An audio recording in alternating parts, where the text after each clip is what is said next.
Snotius the First. Snotius the Unburnable. Snotius the Uncrumpable. The first and last warlord of Snotopia gazed down upon the unfortunate Hume settlement. He grinned as he began to pick his nose in contemplation.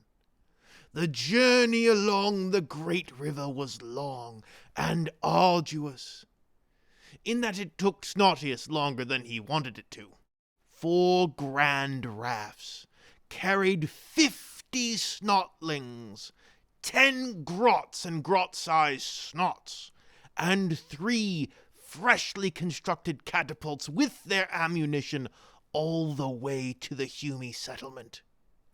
After a day and a night, dawn shone down on the gathered host of Snotopia outside of the Hume city.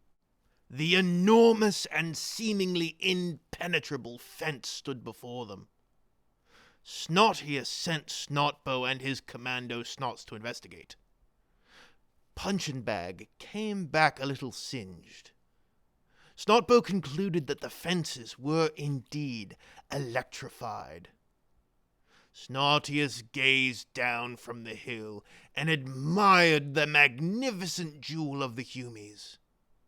Inside the fence, the mutant Snot Boss could see fields stretching in all directions, thick and lush with tasty gubbins, no doubt.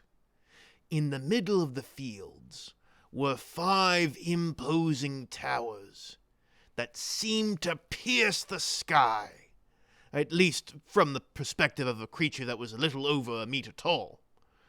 The towers were arranged in a star shape around the town. Right in the middle of the fields was the Hume village itself. Snotius had never seen anything so incredible in the entirety of his 3 weeks of life. Each building was more than twice the size of his boss hut, with the town hall at the center being a truly magnificent bastion of Hume achievement. To human eyes, this site was merely a 10-family farming community, but to Snotius, this was about to be the greatest conquest the world had ever seen.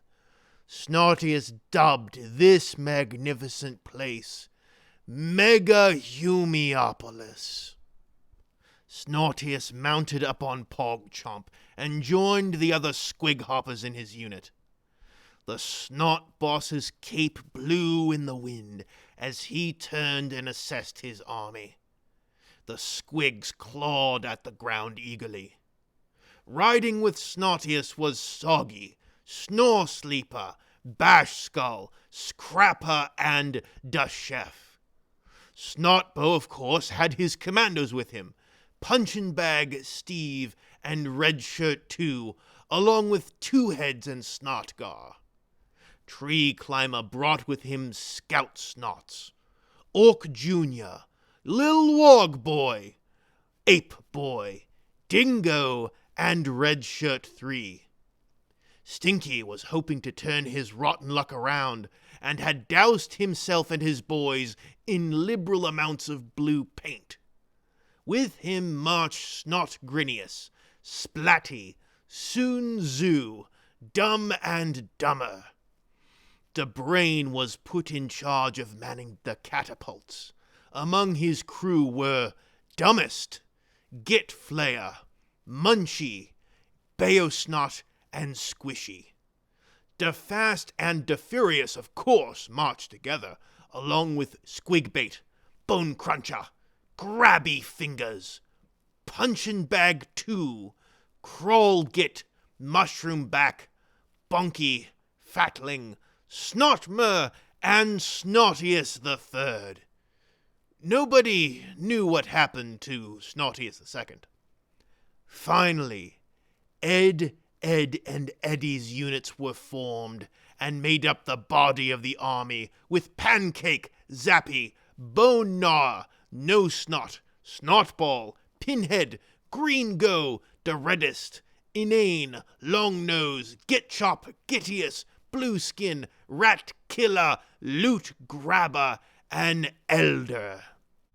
After gazing at the assembled horde, Snotius could feel the excitement building in him.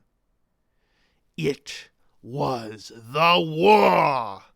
Snotius had felt the fire of the war burning in himself before, but this was the first time he felt it wash over his being as the battle for Megahumiopolis began. Part of Snotius wanted to break down the fences with the catapults and charge in with his squighoppers, mowing down the Humies. But no, he had to stick with his plan. When the commandos scouted the Humie city, they said there were Humies with shooters up in those towers. They needed that threat dealt with first. There was no sense in getting snicked before they could evenly get properly stuck in. He had to be patient. Snotius gave the signal, and Snotbow and his commandos were off once again. They dug a little hole and crawled underneath the fence, being careful to avoid the shock. Then they slipped into the cover of the crops and began making their way towards the nearest tower. Frank was bored out of his mind. He knew his job was important. He knew that there were some nasty critters out here on the frontier, and he knew that it was his job to keep an eye on the fences for any dangerous fauna that might threaten the village. But nothing ever happened in the middle of the day. All of the most dangerous creatures out here were nocturnal. Right now, he was just fighting off boredom as he munched on fried starch chips, occasionally brushing the crumbs out of his beard. He picked up a set of magnoculars and idly scanned the fence once more.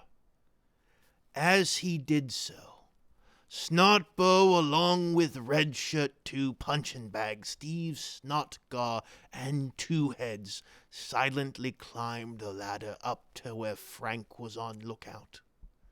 One by one, they slipped into the tower and began creeping towards the unsuspecting Humie. Frank let out a bored sigh as he set the magnoculars on the table. As he did so, Snotbow's long fingers covered the man's mouth as a half-dozen blades plunged into Frank's back again and again. The commandos stabbed him a few more times to make sure he was dead. Snotbow nicked Frank's shooter and made his way back to the army hidden among the trees just south of the Humie settlement. Snotius grinned as he watched the blood-stained commandos slip back underneath the fence, carrying a brand-new shooter. Snotbow handed the weapon over to Snotius. "Not my style. Too loud." Snotius considered who to give the shooter to. He decided and sighed as he handed the weapon over to Stinky. "Listen up, Stinky. I'm giving this to you so you can finally prove yourself. Don't zog it up." "I ain't never had a shooter afore, and I ain't never not zogged everything up before. Thank you, boss." "Ugh, I'm already regretting this. The brain. Fire the rock throwers. Then we kill all the Humies." The brain was already drawing diagrams and numbers on the ground with a stick, calculating wind resistance and whatever else he was doing. Finally, he licked his finger and held it into the air for some reason. He adjusted the catapults just so slightly. Then he fired. 3 big rocks were hurled at the fence. One was short, one was too long, but one was just right, dead on target, tearing a big hole in the Hume defenses. Snotius held his long spear above his head and screamed, "Hurrah, Snotius! Hurrah, Snotopia! Charge!" With that, the big battle of Mega Humeopolis had begun. No man do they call me. My mother and my father, and all of my comrades as well. Thank you all for listening to the latest episode of Growing the Tribe.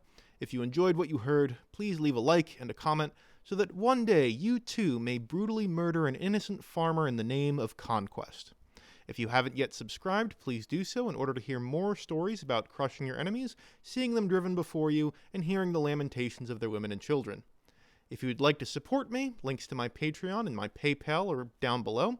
And if you have absolutely no idea what's going on, you can click on the Growing the Tribe playlist, which should be appearing on screen right now. Thank you all once again for listening. No Man out.